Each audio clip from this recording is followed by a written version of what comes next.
Bismillahirrahmanirrahim. Assalamualaikum warahmatullahi wabarakatuh. Innal hamdalillah wassalatu wassalamu ala Rasulillah wa ala alihi wa sahbihi wa man tabi'ahum bi ihsan ila yaumil qiyamah. Jamaah ikhwan-ikhwan yang semoga Allah rahmati dan Allah berkahi, banyak-banyaklah bersyukur kita kepada Allah, ana dan antum, atas segala kenikmatan yang Allah telah sempurnakan ke dalam kehidupan kita. Sesungguhnya ana dan antum apabila banyak bersyukur kepada Allah, faedah syukur itu jazakallahu khair. Sesungguhnya faedah syukur itu menjadikan kita tidak memiliki rasa kibar dan takabur atas segala kelebihan dan atas segala kemampuan yang kita miliki. Karena kalau kita bersyukur berarti kita yakin kelebihan kita dan kekuatan kita hanyalah diberikan oleh Allah kepada kita, sehingga kita menjadikan itu menjadi alat kita bersyukur kepada Allah. Banyaklah bersyukur supaya meredam rasa takabur dan rasa sombong dalam kehidupan kita. Kenapa sih kita senantiasa saling mengingatkan untuk terus bersyukur kepada Allah dalam setiap waktu, dalam setiap saat? Karena sesungguhnya karakter dasar kita selaku manusia dan karakter dasarnya antum dan ana sama, yaitu adalah suka melupakan kenikmatan-kenikmatan yang Allah telah berikan kepada kita. Kalau tidak percaya, mari kita dengarkan apa yang dikatakan oleh Hasan Al-Basri rahimahullahu ta'ala ketika beliau menyebutkan sifat dasar manusia itu kayak apa. Maka kemudian Hasan Al-Basri menjawab, alladzi ya'uddul masaib wa yansa ni'ma rabbih.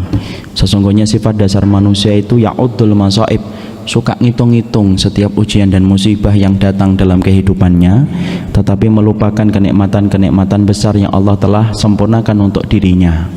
Makanya sering kan tanpa terasa ketika kita mendapatkan ujian dan musibah, terkadang kita sering berkomentar, Masya Allah, saya adalah laki-laki yang paling sengsara di atas muka bumi. Padahal kalau kita perhatikan ujian dan musibah yang Allah berikan kepada kita hanyalah seujung kuku, tetapi kenikmatan yang Allah berikan kepada kita seluas samudra. Tidak layak apa yang menjadi seujung kuku menggantikan dan menghilangkan luasnya samudra kenikmatan yang Allah telah berikan kepada kita. Semoga dengan ilmu yang kita ikuti, ilmu yang senantiasa kita datangi di dalam taman-taman surga, mampu membalik sifat dasar manusia. Karena ilmu merubah sifat dasar kita menjadi bodoh, menjadi mengerti apa yang Allah kehendaki. Ilmu semoga pula yang merubah kita dari karakter yang suka menghitung musibah dan melupakan kenikmatan, berubah menjadi orang yang melupakan setiap ujian dan musibah, tetapi selalu ingat terhadap semua kenikmatan-kenikmatan yang Allah berikan kepada kita. Inilah yang menjadikan kita paham kenapa kita senantiasa menasihati dalam syukur, karena sesungguhnya itulah yang akan menjadikan kendaraan hati kita menuju kepada keridhaan Allah. Sedikit memperlebar tentang masalah syukur, ada 3 perkara yang sering dilalaikan oleh manusia ketika bersyukur. Apa itu 3 perkara yang sering banget dilalaikan oleh manusia ketika mereka bersyukur kepada Allah? Yang pertama, bahwasanya syukur itu yang paling pokok dan yang paling penting bertambahnya ketaatan. Banyak orang yang mereka itu mengartikan bahwasanya syukur hanyalah mengadakan tasyakuran. Makanya kita sering berkomentar, kalau kita mendapati sahabat kita mendapatkan kelapangan materi, kita komentar, tasyakurunya kapan? Kita menganggap bahwasanya tasyakuran itu merupakan identik dengan rasa syukur kita kepada Allah. Salah. Tetapi sesungguhnya syukur itu yang paling pokok dan paling puncak, yaitu ketika seorang hamba merubah setiap kenikmatan menjadi ketaatan di jalan Allah. Sering sekali saya mengulang-ulang sebuah perkataan salafus salih, kullu nikmatin la tuqarribu minallahi fahiya baliyatun. Setiap kenikmatan yang tidak menambah ketaatan kita di jalan Allah, maka kenikmatan itu berubah menjadi musibah. Ini yang pertama. Berarti orang yang menepuk dada ketika mengatakan dirinya bersyukur tetapi tidak bertambah ketaatan dan ibadah yang dia kerjakan, berarti dusta di dalam ucapan syukur yang dia basahi di lisannya. Yang kedua yang sering dilalaikan di dalam kita bersyukur, ayo kita ambil sebuah kaidah riwayat yang dikatakan oleh Imam Ibnu Abbas di dalam salah satu kitab yang dinukil oleh Imam Adz-Dzahabi dalam kitab Al-Kabair bab uququl walidain. Imam Ibnu Abbas berkata, sesungguhnya syukurnya manusia kepada Allah tidak akan pernah diterima oleh Allah sampai dia berterima kasih terlebih dahulu kepada orang tuanya. Jadi kalau antum mengatakan diri antum bersyukur kepada Allah, tetapi orang tua antum menangis, sedih, memikirkan tentang ulah antum dan muamalah antum yang tidak berbuat baik kepada mereka, Allah tidak akan pernah membuka pintu langit menerima syukurmu sebagai seorang hamba sampai orang tua kita betul-betul ridha dengan muamalah kita dan sikap kita membalas setiap kebaikan orang tua kita. Air susu ibu harus dibalas dengan kebaikan.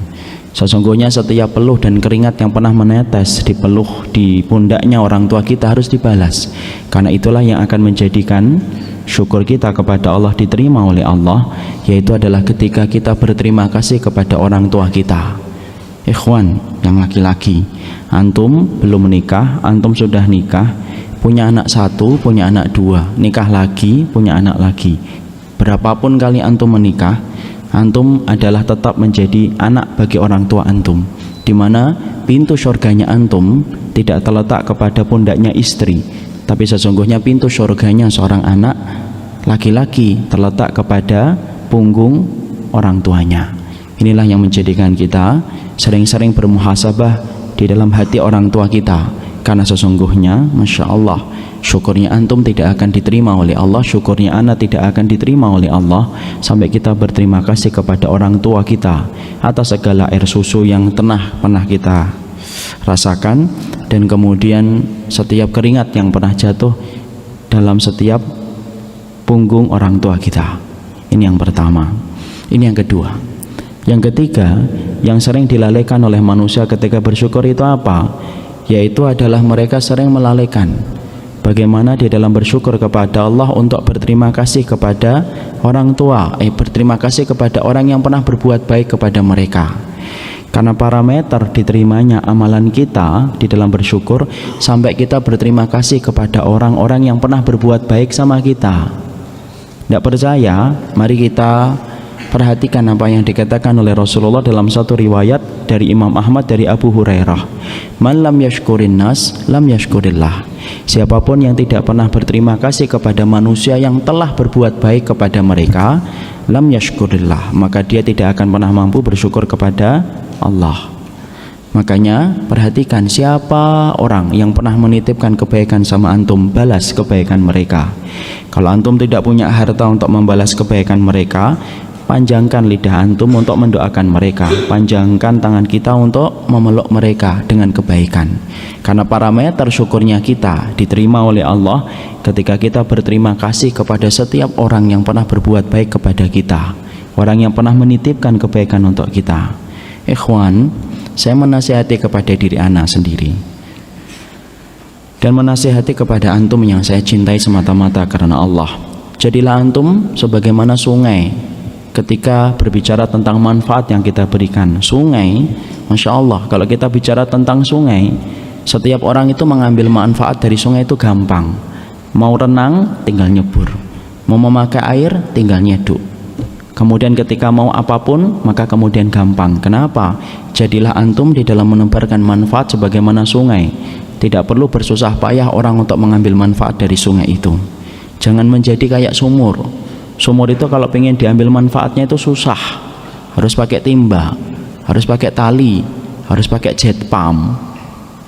Makanya jadilah kita orang yang mampu membalas setiap kebaikan saudara kita dengan kita senantiasa selayaknya sungai bagi orang lain, di mana mereka mudah mengambil manfaat dalam hidup kita.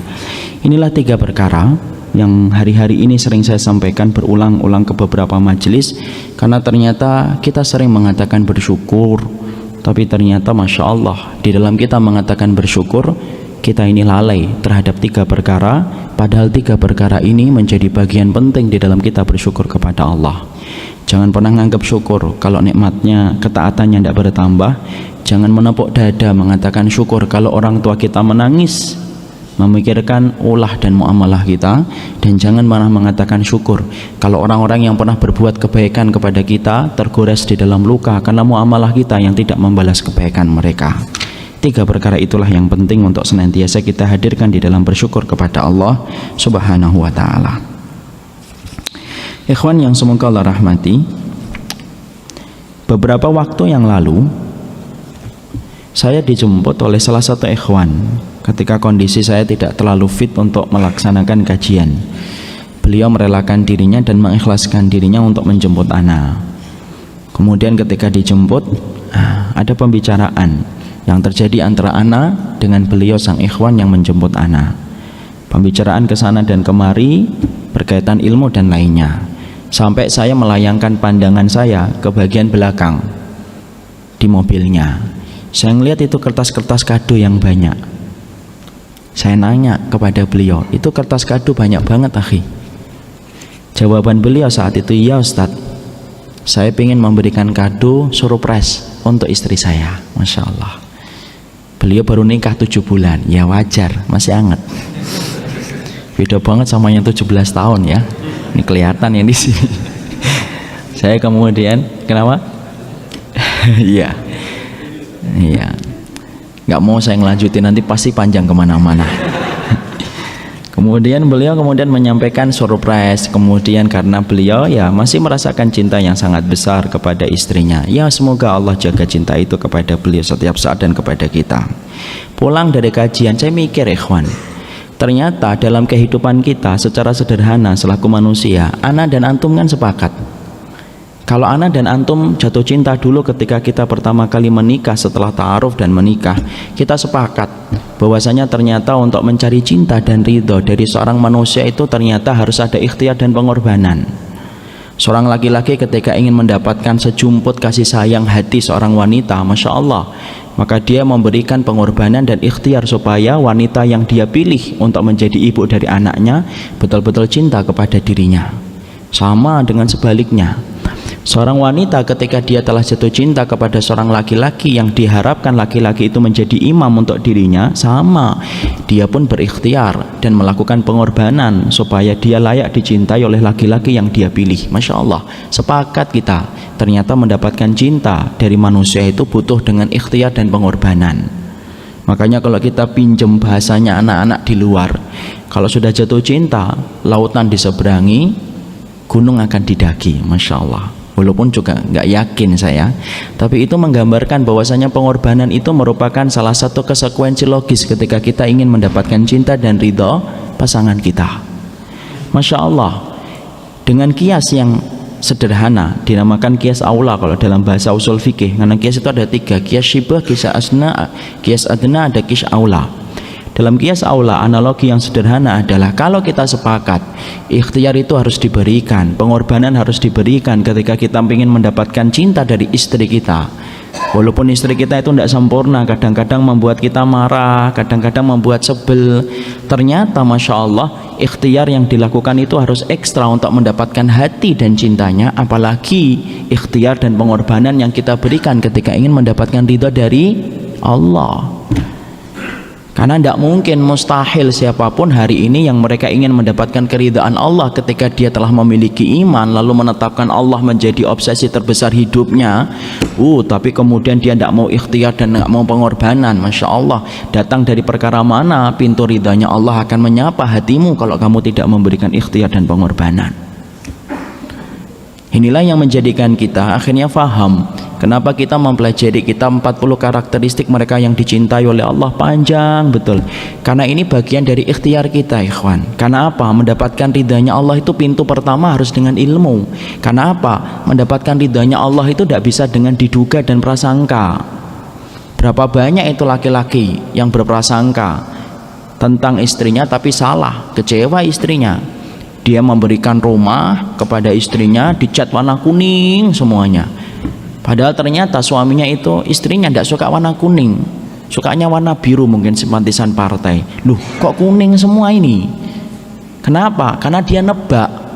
Ketika dia nebak dan berprasangka, Masya Allah ternyata salah.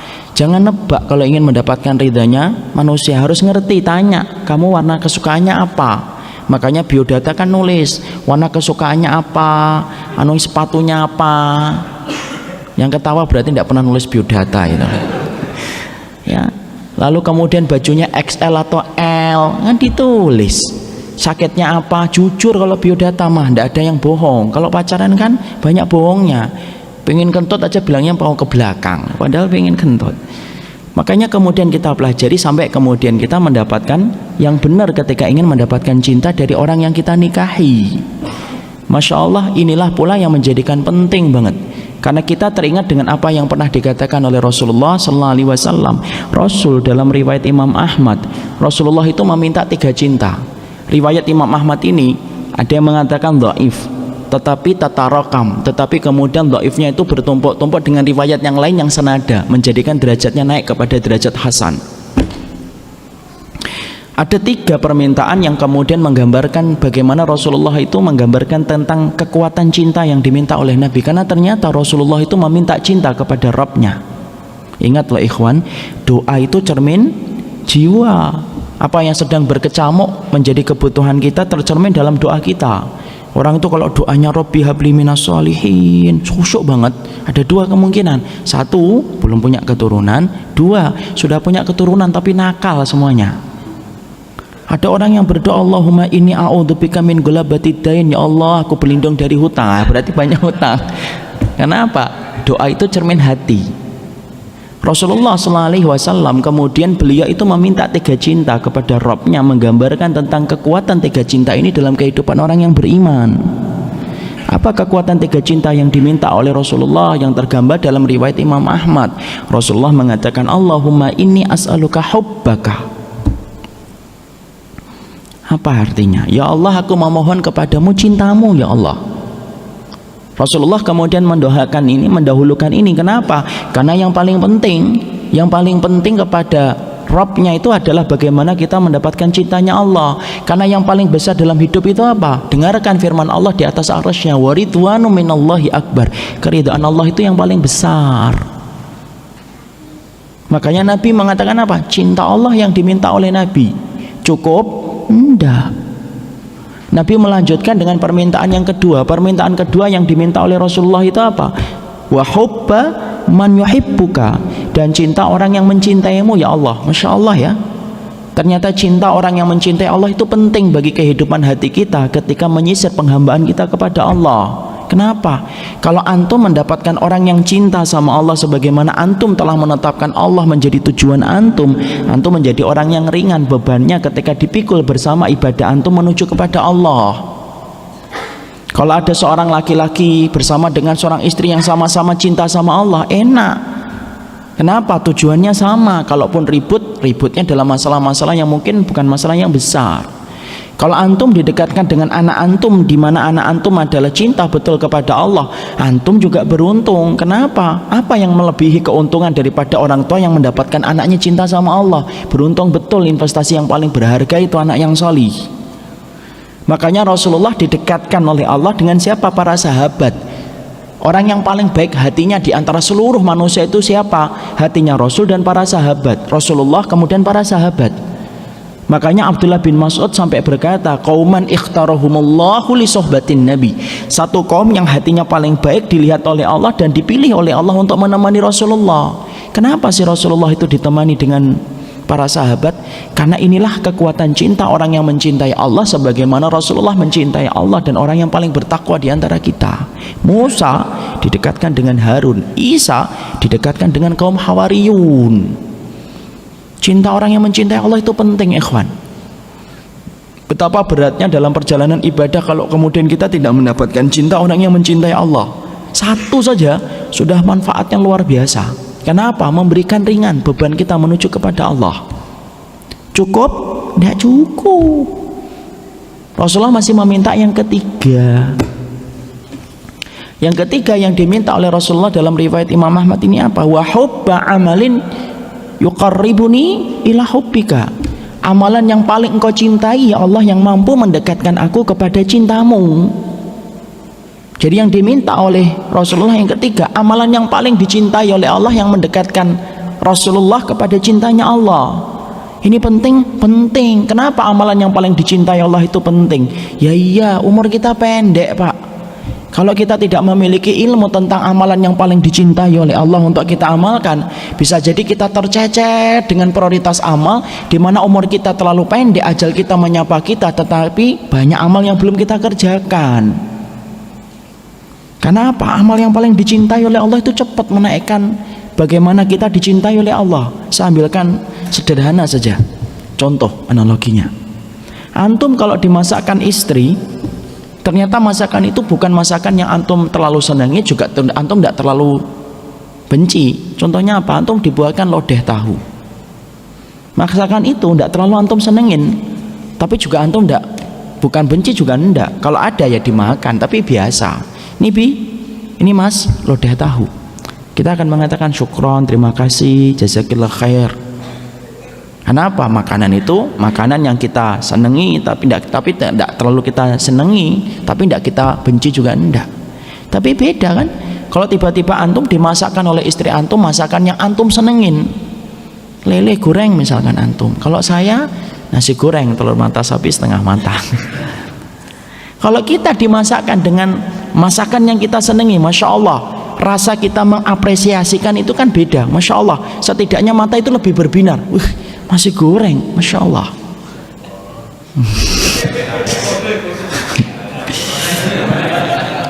Sudahlah, kita tutup kajian kita kalau kayak gitu. Loh kan, pada seudon koda. Ini dilanjutkan enggak sih kajiannya? Jadi kemudian akhirnya apa? Karena kalau antum mendapatkan masakan di mana istri antum membuatkan masakan yang senang betul, yang antum senengin, pasti apresiasi yang antum berikan kepadanya itu akan beda. Sama-sama ngomong jazakillah khair, itu beda kalau masakan itu adalah masakan yang antum senengin. Antum akan mengatakan jazakillah khair banget ya, ada bangetnya. Kenapa? Antum seneng, apalagi ketika istri antum sudah lama tidak masak, 4 tahun yang lalu terakhir dia membuat nasi goreng. Masya Allah, saya tidak curcol loh, nanti saya bilang curcol lagi. Jadi kemudian akan berbeda ikhwan. Sama, inilah ketika saya memahami apa yang dikatakan oleh para ulama ketika mereka memberikan syarah, penjelasan kenapa Nabi meminta amal yang paling dicintai oleh Allah supaya mendekatkan Nabi kepada cintanya Allah. Penting supaya cepat mendapatkan ridhanya Allah itu dengan amal yang paling Allah cintai. Karena di antara yang kita khawatirkan itu apa ikhwan? Antum tidak khawatir apa? Di antara penjelasan Imam Ibnu Jauzi ketika beliau menerangkan belitan iblis itu ada 6 perkara. Saya tidak akan bahas 1 sampai 5, saya akan bahas nomor 6-nya. Antum cari tahu, jadi PR buat antum. Yang nomor 6 itu apa? Yang nomor 6 ikhwan, yaitu adalah ketika seseorang disibukkan oleh setan dengan amalan-amalan yang kecil, tetapi dihindarkan dengan amalan yang lebih besar keutamaannya.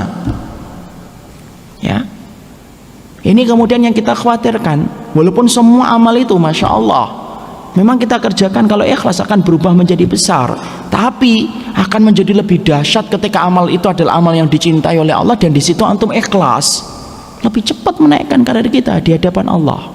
Ini loh yang menjadikan kita akhirnya kenapa kita mempelajari kitab 40 karakteristik mereka yang dicintai oleh Allah, supaya betul-betul kemudian kita memahami betapa pentingnya kehidupan kita untuk berlaku dan bersikap dengan apa yang Allah ridhai, karena itulah jalan surganya antum ketika antum mendapatkan ridhanya Allah.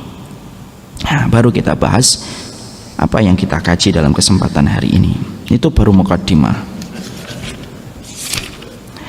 Jadi terakhir kita kemudian membahas tentang orang yang dicintai oleh Allah. Yang keempat yaitu adalah orang yang mengikuti syariat. Orang yang mengikuti kitabullah, orang yang mengikuti sunnah, orang yang mengikuti sunnah, itulah orang yang dicintai oleh Allah. Sesungguhnya sunnah Rasulullah, kitabullah itu sebagaimana perahunya Nabi Nuh. Siapa yang naik maka akan dia selamat, siapa yang tidak mau naik maka sesungguhnya dia akan celaka dan tenggelam. Fala takum ma'al kafirin, jangan bersama orang kafir yang tenggelam itu, sebagaimana Nuh berkata kepada anaknya. Di sini kita paham sesungguhnya syariat sunnah dalam kehidupan itulah yang akan menjadikan kita sempurna di hadapan Allah, karena syarat sahnya iman kita kepada Allah yaitu adalah bagaimana kita mencintai Nabi dan mencintai Nabi, yaitu mengamalkan setiap syariat yang terdapat di dalam kitabullah dan sunnah. Saya ingatkan sekali lagi juga ini tentang masalah hal yang akan datang. Haram bagi seorang muslim sampai dia meninggalkan Allah ketika kemudian dia memilih pemimpin. Siapapun yang kemudian berani meninggalkan satu ayat Allah saja di dalam kemudian memilih pemimpin, sampai dia berani untuk memilih pemimpin yang tidak diridhai oleh Allah, masya Allah, Kalau antum sudah terbiasa untuk meninggalkan perintah Allah, maka sesungguhnya Allah pasti akan meninggalkan antum ketika antum tidak menjaga Allah di waktu antum lapang. Ini penting banget. Karena apa? Karena sesungguhnya hari ini sedang terjadi benturan besar-besaran antara orang-orang yang kemudian mereka masih lemah ilmunya, semoga Allah memberikan hidayah kepada mereka, di mana mereka mencoba untuk kemudian menolak apa yang difirmankan oleh Allah di dalam salah satu ayatnya. Masya Allah, orang mukmin itu adalah orang yang hatinya terletak di depan otaknya. Setiap dia merespon setiap ayat, maka dia terima dengan perkataan asam wa ta'ah, dengar dan taat, tidak ada yang lainnya.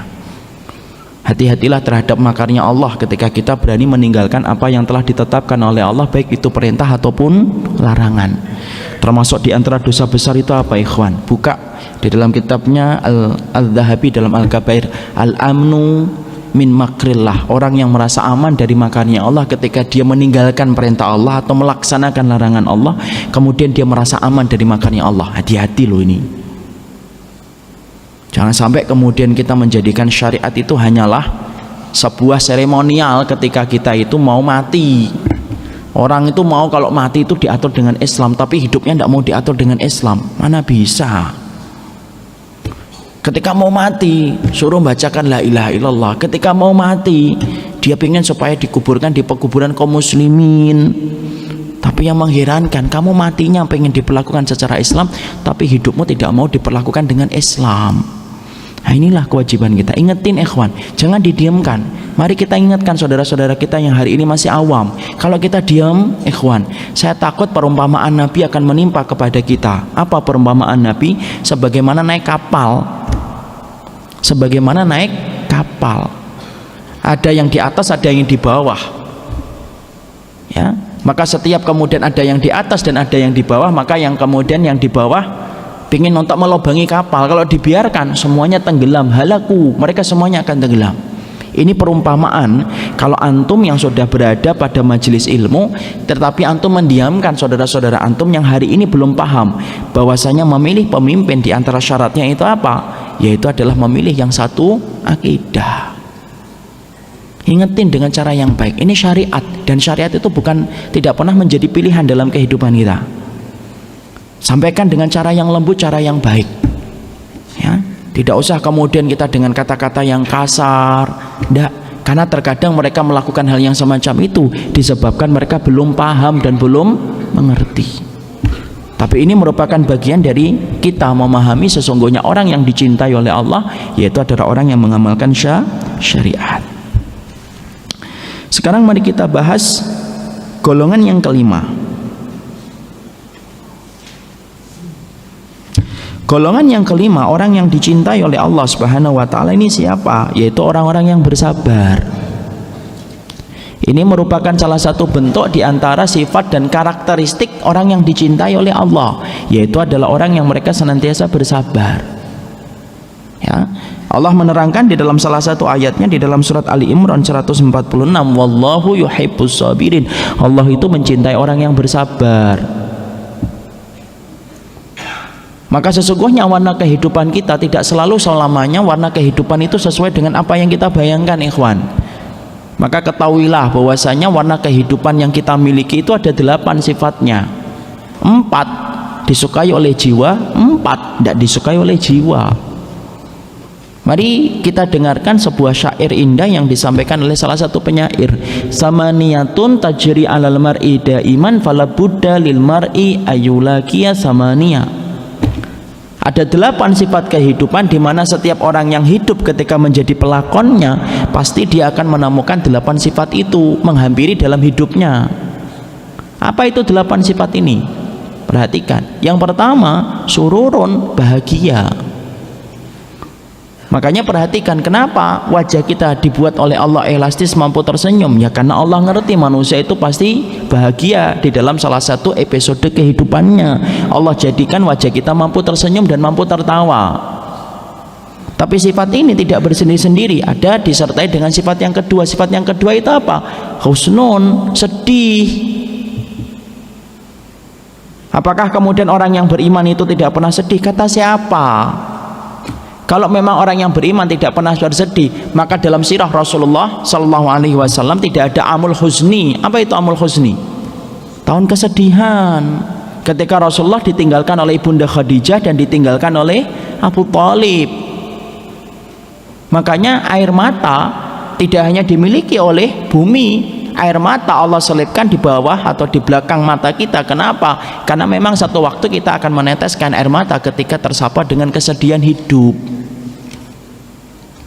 Makanya saya sampaikan berkali-kali, Rasulullah ketika menggendong siapa? Ibrahim, menetes air matanya. Karena setiap anak laki-laki yang dimiliki oleh Nabi selalu diwafatkan oleh Allah sebelum balik. Rasulullah itu pingin banget punya anak laki-laki, sebagaimana Ibrahim punya Ismail dan sebagaimana Yakub punya Yusuf. Tapi apalah daya, takdir Allah yang begitu indah menetapkan bahwasanya Nabi ditakdirkan oleh Allah tidak punya anak laki-laki. Maka kemudian ketika belum menggendong, Ibrahim menetes air matanya sampai Abdurrahman bin Auf berkomentar, "Ma hadhihi dumu' ya Rasulullah?" Ini air mata apa ya Rasul? Maka Rasulullah kemudian menjawab, "Innal uyuna tadma' wal quluba tahzan wa la narda illa biqali rabbina." Air mata itu punya hak untuk menetes, hati punya hak untuk bersedih, tetapi kami tetap ridho terhadap apa yang ditakdirkan oleh Allah. Nah, itu sedih. Pasti kita akan mengalami kesedihan. Dan kita nggak ngerti loh Pak, kapan kita sedih dan kapan kita gembira. Tahu-tahu kita sedih, tahu-tahu kita gembira. Nggak bisa kita setting. Insya Allah besok jam 7 pagi saya akan sedih. Nggak bisa. Insya Allah besok lusanya setelah saya sedih saya akan ketawa. Nggak bisa. Makanya kemudian Allah yang menjadikan kamu tertawa dan Allah yang menjadikan kamu menangis. Adhaka wa abka. Allah yang menjadikan kamu tertawa dan Allah yang menjadikan kamu nangis. Itulah kehidupan, ada kegembiraan, ada kesedihan. Orang yang beriman, panggung kehidupannya justru banyak ujiannya yang membuat mereka sedih. Tapi pertolongan Allah lebih besar. Apa? Yaitu adalah pertolongan dalam kesabaran. Yang ketiga dan yang keempat, istima'un wa furqatun. Kehidupan itu mempunyai sifat yang ketiga dan yang keempat. Ada pertemuan, ada perpisahan. Ada yang ketemu, ada yang berpisah. Kita tidak mungkin hidup lalu kemudian dijadikan oleh Allah sendirian sampai kita mati. Tidak ada. Allah pertemukan setidaknya dengan ibu yang melahirkan kita, bertemu dengan air susunya ibu, bertemu dengan beningnya wajahnya ibu yang mendidik kita dengan ketulusan, bertemu dengan bapak yang tegas tetapi berbalut dengan kasih sayang yang tinggi untuk mendidik kita. Pasti bertemu, ketemu teman SD, teman SMP, teman SMA, teman masjid. Masya Allah, manusia itu selalu bertemu. Tapi pertemuan itu dibayang-bayangin dengan sifat yang keempat. Apa sifat yang keempat? Furqatun. Pasti kamu pisah. Karena manusia itu cuma dua. Kalau kamu tidak berpisah, kalau kamu tidak meninggalkan, kamu pasti meninggalkan. Ya. Makanya kalau cinta sama seseorang, jangan berlebihan deh. Sampai Rasulullah kemudian bersabda, "Ahbib habibaka haunama fa innaka mufariqum bihi." Cintailah seseorang itu sekedarnya, karena sesungguhnya kamu akan berpisah darinya. Cinta kita sebesar apapun kepada ibu sampai kita memberikan hati kita, satu waktu kita akan berpisah dengan beliau. Cuma dua kok yang diberikan oleh Allah. Kalau kamu tidak meninggalkan, kamu akan ditinggalkan, itu tok. Dan kita tidak bisa ngatur. Cintanya para sahabat kepada Nabi, Masya Allah, pisah para sahabat dengan Rasulullah. Dan Rasulullah meninggal ketika Rasulullah membaikkan. Rasulullah kan meninggal pada waktu ketika beliau membaik pada hari Senin. 2 hari tidak keluar ke masjid, kemudian hari yang terakhir hari Senin keluar. Tapi pada saat itulah kemudian Rasulullah meninggal dunia, Rasulullah wafat. Saat itu Abu Bakar yang merasa Rasulullah itu sehat pergi ke istrinya yang keempat, karena beberapa hari menjadi imam untuk Rasulullah, meninggal. Karena apa? Karena memang kehidupan semacam itu, ada pertemuan, ada perpisahan. Yang berikutnya sifat yang kelima dan yang keenam, yaitu adalah sehatun wa sukmun, sehat dan sakit. Allah akan gonta-ganti memberikan kepada kita sehatmu dan Allah menggantikan pula dengan sakitmu. Kemudian yang ketujuh dan yang kedelapan, usrun wa yusrun, ada masa-masa yang sulit, ada masa-masa yang mudah. Kadang-kadang kita mengalami masa mudah kan, ketika kita mau beli rumah, tiba-tiba ada rumah yang ditawarkan sesuai dengan keadaan kantong, tidak pakai riba, bisa beli cash. Alhamdulillah, betul nikmat itu. Ya, Kemudian ketika kita ingin melamar seorang akhwat, Masya Allah akhwatnya sudah senang sama kita sebelum kita melamar dia. Misal, sensitif banget sih orang sini. Sebelum ngetok pintu, aku terima lamaranmu, coba. Ya. Oh ya Allah, jenggot putih masih bisa ngomong alhamdulillah ya.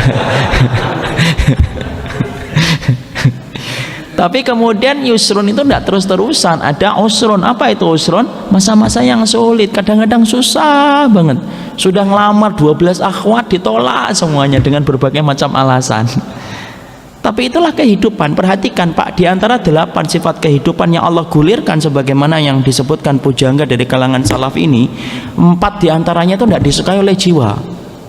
Kalau yang disukai oleh jiwa nggak usah kita bahas. Rata-rata manusia bisa senang dengan apa yang dia senengin.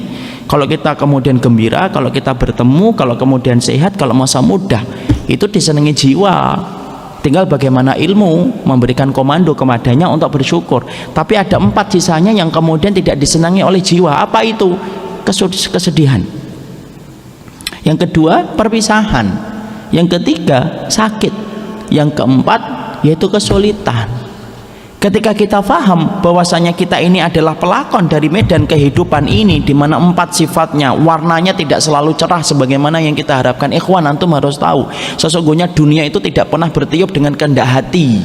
Akan datang kepada kehidupan ana dan kehidupan antum, bahwasanya antum akan sedih, bahwasanya antum akan berpisah, bahwasanya antum akan sakit, dan akan datang kepada antum takdir Allah bahwasanya antum akan susah. Lah kalau kemudian kita tidak ada di dalam kehidupan ini syariat sabar, lah kita bingung. Lah dari mana kemudian kita akan melewati 4 ini kalau kemudian kita sebagai pelakon kehidupan tidak punya sabar?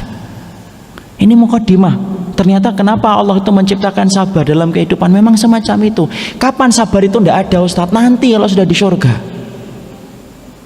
Ada nggak syariat sabar untuk di surga? Tidak ada, hilang. Makanya salaf sampai berkata, innama ju'ilat dunya lil fitani wal masa'ib fa'aidulahu bisabr. Makanya salah satu seorang salafus saleh, saya lupa namanya, beliau berkata, innama ju'ilat ad-dunya lil fitani wal masa'ib fa'aidulaha bisabr.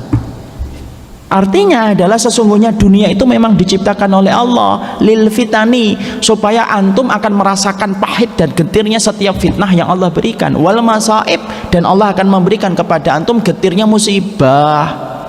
Fa'idulaha bisabr. Maka kalau kamu mendapatkan hidup, tolong ya siapin jiwa antum dan hati antum untuk melewati kehidupan itu dengan sabar. Dan inilah yang menjadikan Allah itu mencintai kita. Makanya kita memahami betul sesungguhnya sabar itu pada dasarnya tidak ada batas. Kenapa? Sabar itu bagian ibadah. Bahkan nanti kita akan bahas bagaimana sabar itu mempunyai keutamaan yang besar, betul ya. Sabar itu tidak bisa dikatakan itu ada batasannya, tidak ada. Coba, apa kita tidak malu kepada Abu Kilabah dalam sabarnya? Orang yang kemudian bertahmid kepada Rabbnya, alhamdulillahilladzi faddalani ala katsirin mimman khalaqa tafdila. Ya Allah, segala puji bagimu ya Allah yang telah menciptakan aku dengan berbagai macam kelebihan yang tidak engkau berikan kepada yang lainnya. Padahal Abu Kilabah buta, ikhwan, buntung tangannya, hidupnya kemudian di bawah sebuah kemah tua, keluarganya tidak ada yang nemenin dia, hanya anak kecil, di mana anak kecil ini akhirnya diterkam sama serigala, tinggal sebatang kara sampai kemudian beliau meninggal dunia. Abu Kilabah loh. Sampai Abu Ibrahim, seorang tabi'in yang menemukan Abu Kilabah dan tidak tahu kalau itu adalah Abu Kilabah, seorang ulama besar loh ini. Ulama ini belajar kepada banyak para sahabat, tidak main-main ini. Bahkan kemudian dia disebut salah satu oleh Syekhul Islam. Karena apa? Luasnya ilmu yang beliau miliki. Masya Allah, Abu Ibrahim itu menemukan beliau dalam keadaan berzikir kepada Allah dengan kondisi yang semacam itu. Masya Allah, malu betul kalau kemudian kita sering menghilangkan arti kesabaran, padahal kita belum membaca kisah para salaf ketika mereka hidup dalam kesabaran yang luar biasa. Buntung, matanya buta, kemudian penyakitan, lalu kemudian di bawah tenda yang lusuh dan tua, tapi ternyata masih bisa mengucapkan alhamdulillahilladzi faddalani ala katsirin mimman khalaqa tafdila. Siapa yang bisa ngelihat semacam itu? Ini sabar, tidak ada batasnya, ikhwan. Makanya kalau ada orang yang mengatakan ada batasnya, salah. Kenapa? Sabar itu ibadah. Kalau sudah dikembalikan ibadah, kembalikan kepada ayat Allah, wa'bud rabbaka hatta ya'tiyakal yaqin. Lah sembahlah Rabbmu itu sampai datangnya kamu kematian. Lah ibadah itu salah satunya adalah sabar. Selain ibadah itu syukur, selain sabar itu khauf, rojak dan lain sebagainya. Tapi bukan berarti bahwasanya sabar itu tidak berusaha untuk mencari solusi loh. Tidak. Sabar itu bukan berpangku tangan. Sabar tetap kemudian berusaha untuk mencari solusi. Tapi sabar itu bagian dari ibadah. Makanya Masya Allah tingkatan sabar kan macam-macam. Sabar itu ada berapa? Sabar itu ada 3 ikhwan. Sabar yang pertama sabar dalam taat, yang kedua sabar dalam meninggalkan larangan, dan yang ketiga sabar di dalam menghadapi musibah. Lah banyak manusia masyarakat hari ini pahamnya bahwasanya sabar itu hanya dalam musibah. Betul, itu sabar, tapi bukan sesuatu yang satu-satunya dalam kategori sabar.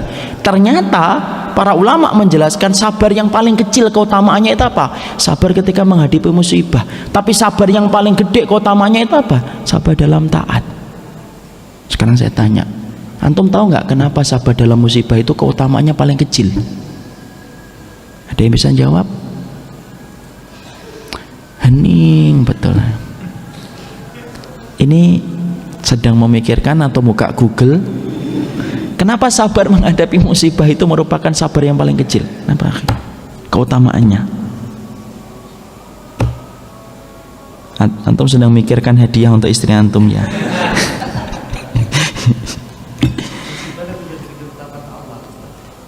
Iya, kenapa sabar menghadapi musibah itu kok paling kecil keutamaannya dibandingkan 2 sabar yang atasnya? Kenapa? Nah, inilah jawaban. Kenapa sabar dalam menghadapi musibah itu merupakan sabar yang paling kecil keutamaannya? Dalam silsilah ta'amalil qulub dibahas. Karena kalau antum sabar menghadapi musibah, antum tidak punya pilihan yang baik kecuali sabar. Tidak sabar pun tidak akan merubah keadaan. Makanya kemudian paling kecil keutamaannya. Yang paling gede sabar dalam taat. Makanya nanti kita akan bahas sabar dalam taat itu gambarannya kayak apa sih dalam kisah para nabi itu. Nanti kita bahas kalau kita sudah masuk ke dalam keutamaan sabar. Tapi setidaknya di sini kita ingin mengetahui betul. Ternyata ketika antum berjalan dari rumah sholat ke masjid, antum berjalan dari rumah ke masjid, itu bukan berarti antum tidak sabar. Justru itulah sabar. Ketika antum mengulang-ulang ketaatan dan antum bersabar untuk senantiasa mendatangi adzan ketika antum mendengar itu di telinga antum, antum datang ke masjid. Sebagaimana ketika antum ditawari oleh teman-teman antum dengan dosa dan maksiat, antum katakan enggak, nah itu juga termasuk sabar, dan itu keutamanya besar. Kenapa sabar melakukan ketaatan itu keutamanya gede? Karena antum banyak pilihan dan kesempatan lain untuk memilihnya, tetapi antum tinggalkan karena Allah. Itu orang yang datang ke majelis ilmu banyak pilihan kan. Antum ketika datang ke majelis ilmu, apa pilihan di rumah? Banyak. Minum teh hangat walaupun ini air putih. Saya tidak nyindir loh ya, nanti dibilang nyindir, nanti bilang kode-kode gitu. Ya kan? Antum punya pilihan untuk leha-leha di rumah. Antum punya pilihan untuk kemudian nyuruh istri antum buatin pisang goreng karena musim pas hari libur. Antum punya pilihan untuk bersama dengan istri antum. Antum punya pilihan untuk kemudian nyuruh anak antum, ayo pijetin bapak, mumpung bapak libur. Banyak pilihannya. Tapi antum sisihkan semua itu, kemudian antum tahu ini adalah majelis ilmu supaya saya mendapatkan faedah, menyiram hati saya yang gersang kalau tidak mendapatkan ilmu. Nah, itulah yang namanya sabar ya? Makanya Masya Allah, sabar itu tidak hanya terpaku dalam perkara musibah ya? Dan inilah yang kemudian menjadi hal yang kita harus perhatikan. Walaupun ini baru muqaddimah, sudah terdengar adzan ya. Kita lanjutkan nanti dengan pekan atau bulan berikutnya insya Allah. Kita buka dulu aja dengan pertanyaan. Jadi kita masih membahas muqaddimah sabar. Apa itu sabar? Keutamaannya kayak apa Ustaz? Kenapa Abu Kilabah bisa sesabar itu dengan semua ujian dan musibah yang Allah berikan? Sabar. Semua jawabannya ada di bulan depan insyaallah.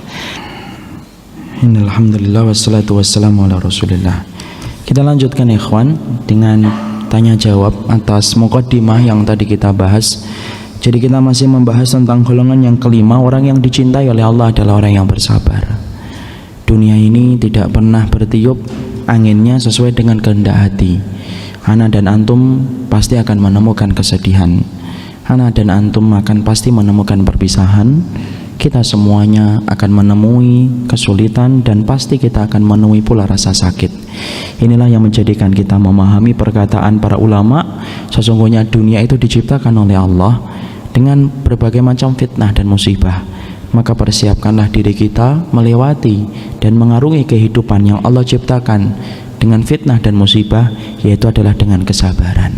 Makanya disinilah kita faham kenapa Allah menutup surat Al-Asr dengan sebuah ayat yang indah, wa tawasau bil haqqi wa tawasau bis sabr.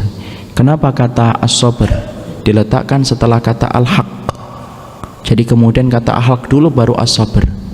Karena menasihati dalam kebenaran itu lebih ringan daripada menasihati di dalam kesabaran. Berapa banyak orang yang telah menggenggam kebenaran tetapi melepaskan genggam kebenaran itu ketika dia tidak bersabar. Makanya perhatikan, baca itu ayat-ayatnya ikhwan, tafsir-tafsirnya dari para ulama terdahulu.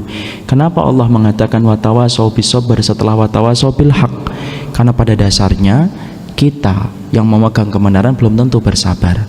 Makanya yang beruntung yang mampu menggabungkan antara memegang kebenaran sekaligus pula dia kemudian memegang kesabaran ketika telah mendapatkan kebenaran yang Allah berikan ke dalam cahaya hatinya. Beruntung betul Allah yang ketika Allah memberikan kesabaran, karena kesabaran merupakan bagian dari pertolongan Allah dalam kehidupan kita. Sekarang kita buka pertanyaan. Tafadhol, kalau ada yang ingin bertanya saya persilahkan. Ya, di sini dulu. Saya mau tanya masalah sabar. Kadang kita itu bisa untuk sabar, misalnya berarti kalau saudara-saudara kita, tetapi menerima kesabaran itu dengan ada sedikit orang itu masuk karakteristik orang itu kita ya Allah. Kalau memang bukan bagaimana kiat-kiat bersabar. Bapak yang semoga Allah rahmati dan Allah berkahi, Bapak pernah dengar nggak kisahnya Imam Ahmad ketika beliau sakit? Didatangi oleh sahabatnya, saya lupa nama sahabatnya. Imam Ahmad ketika sakit tuh begini,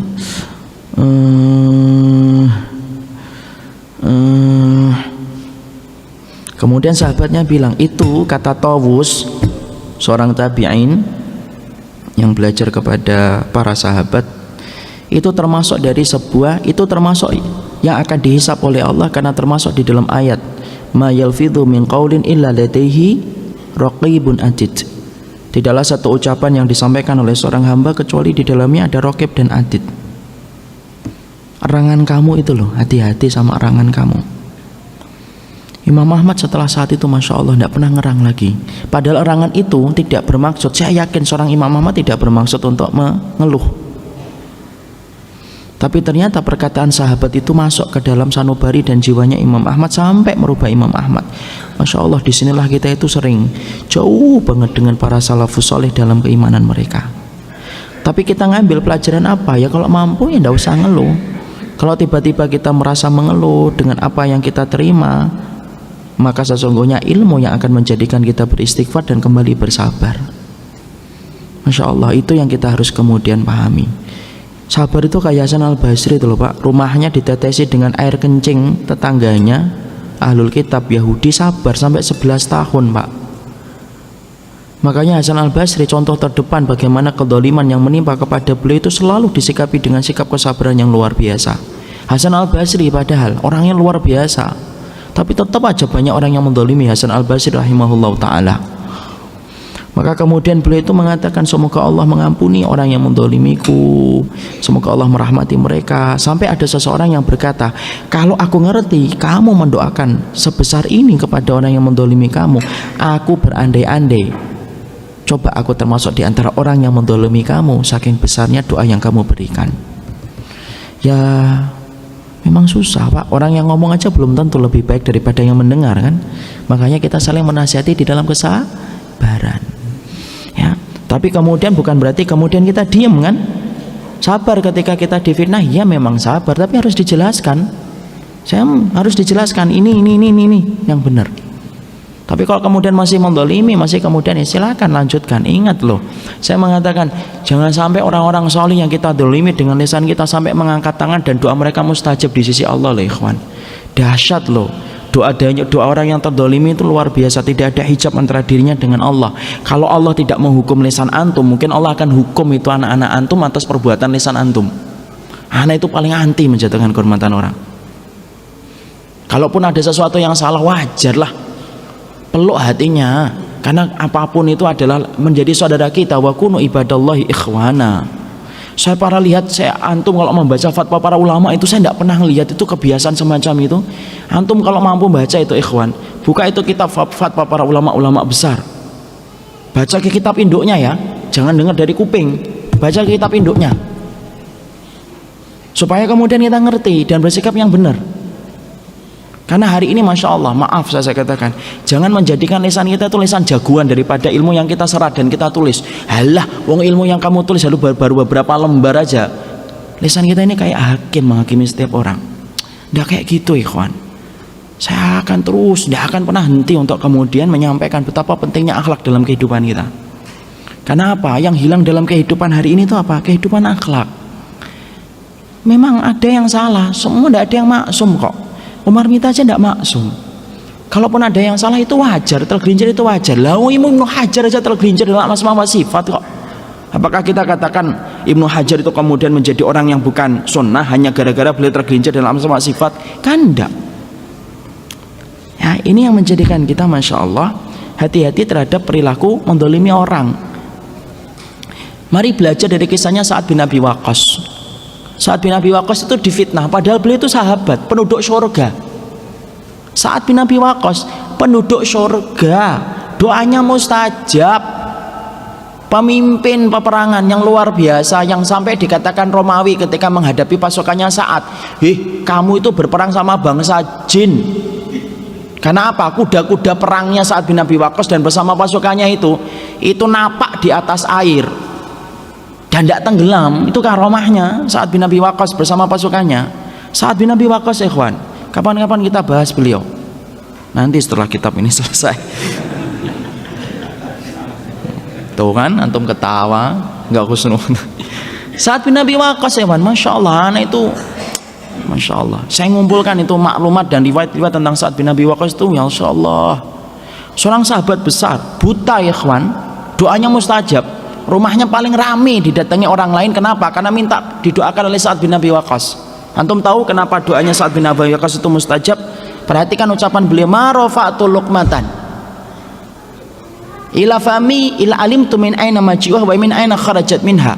Tidak pernah aku ngangkat satu suapan yang aku masukkan ke mulutku setelah aku ngerti betul ini dari mana, ini rezeki yang mana ini dan bagaimana keluarnya. Setelah aku ngerti dari mana datangnya rezeki apa yang aku beli dengan makanan ini dan bagaimana keluarnya dari bumi, maka baru aku masukkan ke dalam mulutku. Itu yang menjadikan doanya Sa'ad bin Abi Waqqas itu mustajab.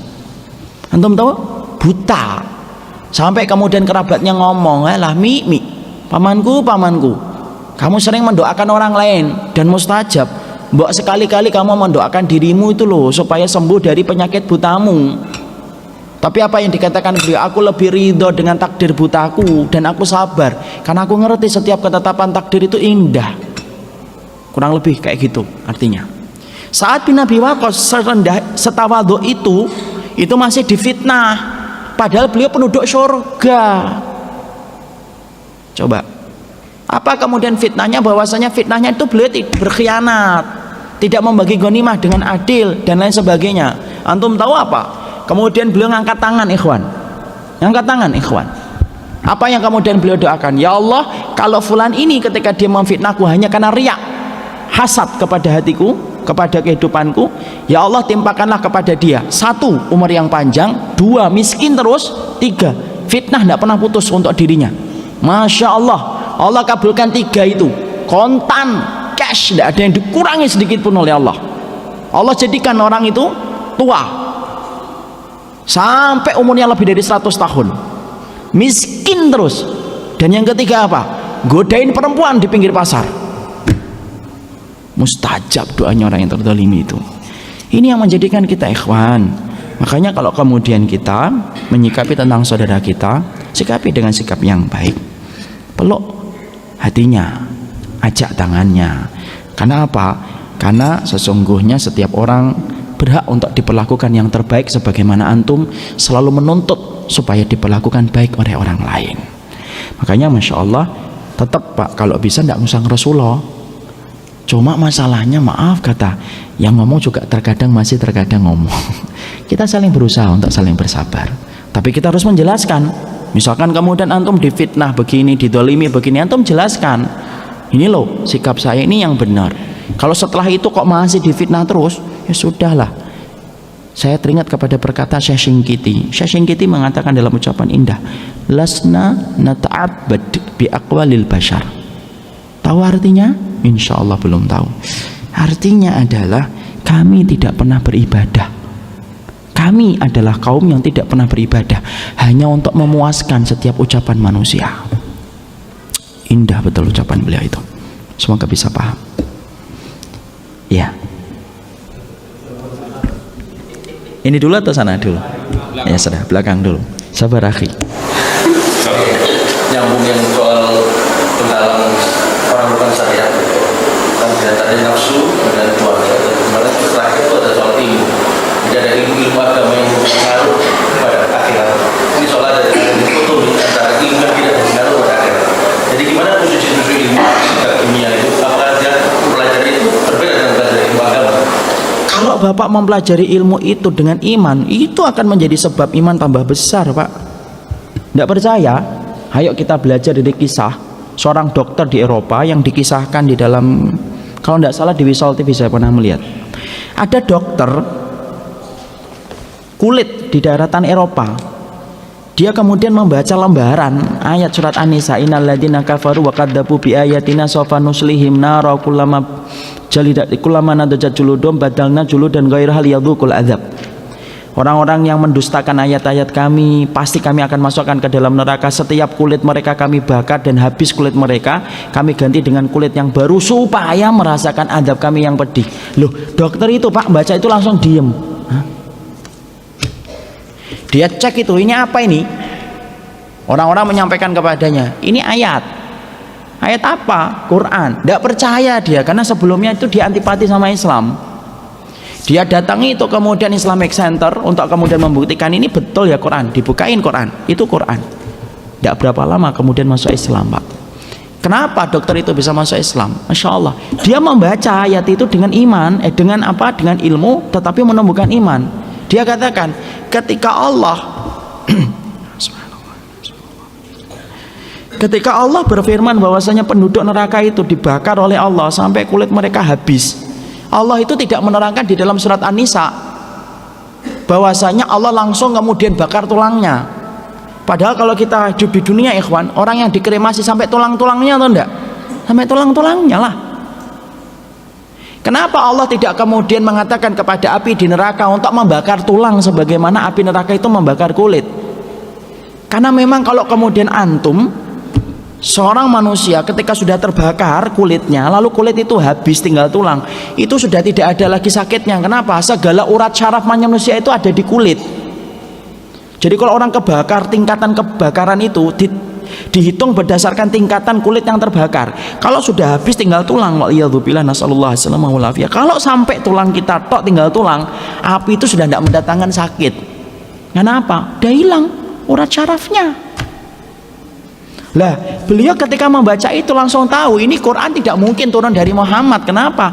Penelitian tentang masalah kulit bahwasanya urat syaraf seluruh manusia itu ada di kulit berpusatnya, itu baru ditemukan tahun 50, 60-an, 70-an. Baru kemudian beliau diadakan observasi. Langsung masuk Islam, Pak. Itu menunjukkan dalil kepada kita, ilmu umum itu bisa membawa iman selama antum ketika belajar tidak membawa pikiran liberal. Nah, masalahnya pendidikan kita itu pendidikan liberal. Coba ikhwan, apa antum tidak sedih gerhana matahari dijadikan kapitalisme dan liberalisme? Anak-anak cuma diajari pakai kacamata, coba tidak diajarin untuk takut. Lah Masya Allah, lah kalau anak dan antum tidak pernah takut kepada Allah di dunia, Masya Allah kita akan menjadi orang yang paling ketakutan di akhirat. Tapi barang siapa orang yang penuh takutnya kepada Allah di dunia, maka dia menjadi orang yang paling tenang dalam kehidupan akhiratnya. Kenapa? Takutnya sudah habis di dunia dengan menyembah kepada Allah dan meninggalkan larangan. Makanya Nabi menjadi orang yang paling takut. Ngelihat gerhana matahari Rasulullah takut. Saya baru bisa mikir, Masya Allah. Makanya pantas Rasulullah itu menjadi orang yang paling tinggi kedudukannya di surga, karena beliau adalah orang yang paling takut sama Allah. Lihat gerhana matahari aja ketakutan. Sampai kita kemudian disunahkan untuk memperbanyak istighfar, memperbanyak sedekah. Lah terjadi kapitalisme. Apa itu kapitalisme? Ngeruk untung, hanya kemudian dinikmati menjadi sumber wisata. Masya Allah ikhwan, inilah liberalisme. Apa? Nganggep bahwasanya gerhana matahari itu terjadi hanyalah fenomena alam, sama dengan nganggap bahwasanya tsunami, tanah longsor. Selalu berbicara tentang teori, masalah kemudian geografi, tapi dia lupa siapa yang menggerakkan gesekan lempeng bumi, siapa yang menggerakkan tanah sampai kemudian longsor. Kalau bagi orang yang beriman, satu, kembalinya kepada Allah segala yang terjadi di atas muka bumi. Inilah yang kita khawatirkan ikhwan. Apa? Liberalisme pendidikan. Inilah kewajiban antum. Kalau memang antum gagal menjadikan anak antum sekolah di pondok, maaf ya Pak, saya jujur ngomong, antum yang berkewajiban besar untuk kemudian mendidik akidahnya anak-anak antum. Kenapa? Di sekolah mereka tidak dipelajari akidah ikhwan. Makanya kalau saya ditanya hari ini, Ustadz kalau bisa di luar atau di pondok? Di pondok. Cari di pondok. Kalau memang pengen yang umum ya cari umum, tapi ada basic, ada kemudian boarding schoolnya. Kenapa ikhwan? Anak kita itu butuh dididik dengan dua, otaknya dan hatinya. Kalau kemudian otaknya, nah ini butuh yang ngajar itu orang pinter, lulusan luar negeri. Kenapa? Mengasah otak. Tapi Masya Allah pendidikan anak kita kan bukan hanya otak, hati. Dan yang bisa menyentuh hati siapa? Orang yang ikhlas, orang yang ngomong dari hati itu masuknya ke hati. Tapi kalau orang itu tidak punya iman, ngomong bukan dari hatinya, tidak akan bisa kemudian nyentuh ke hati.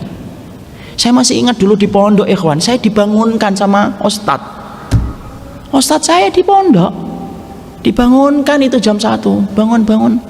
Lalu kemudian diingatkan tentang surga dan neraka, kematian. Setelah itu suruh tidur lagi. Tapi ternyata Masya Allah berpengaruh besar dalam kehidupan kita. Kita diajarin kenal sama Ustadz bagaimana kesederhanaan mereka, Masya Allah. Diajarin bagaimana kemudian keimanan mereka. Itu memancar, itu yang nyambung ke hati. Makanya walaupun anak pondok itu biasanya rata-rata nakal-nakal ketika baru pertama kali dimasukkan di pondok, ketika keluar banyak yang solih. Masyarakat kita itu kan memastikan pondok itu kapan? Kalau udah di SMP negeri tidak diterima, sudah nak di pondok. Kalau nakal sudah tidak bisa, ini baru ke pondok. Akhirnya apa? Kumpulannya ya kumpulan-kumpulan gitu. Tapi Masya Allah Ustadznya punya hati yang ikhlas, membentuk orang itu betul-betul ikhlas. Makanya saya katakan tadi, anak kita itu butuh dua Pak, otaknya dan hatinya. Otaknya silakan Bapak cari orang yang mampu mendidik anak kita lulusan luar negeri, tidak apa-apa. Tapi hatinya kita harus mendekatkan kepada orang yang salih. Jadi pendidikan umum itu bisa menambah iman, bisa banget, selama yang membaca itu orang yang beriman dan tidak liberal. Bisa dipahami ya Pak? Ya, terakhir Ustaz, pada Al-Imran ayat ke-2 itu ada catat ada beberapa poin tentang beriman, bersabar, menguatkan kesabaran, dan tetap bersiaga di perbatasan negeri. Lebih kurang korelasi dari 4 poin ini seperti apa ya Ustaz? korelasinya akan kita bahas dalam pertemuan berikutnya, karena ini salah satu keutamaan sabar.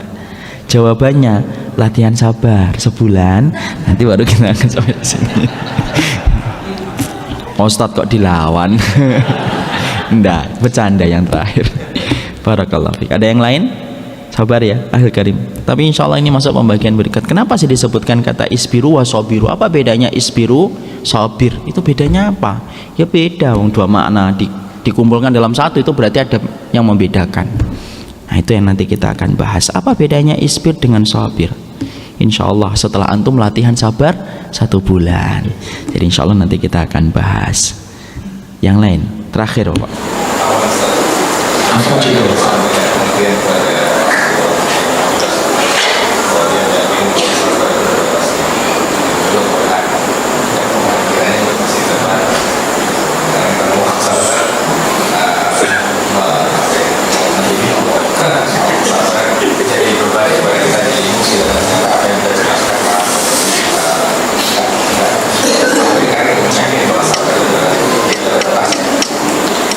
Bapak ngerti nggak?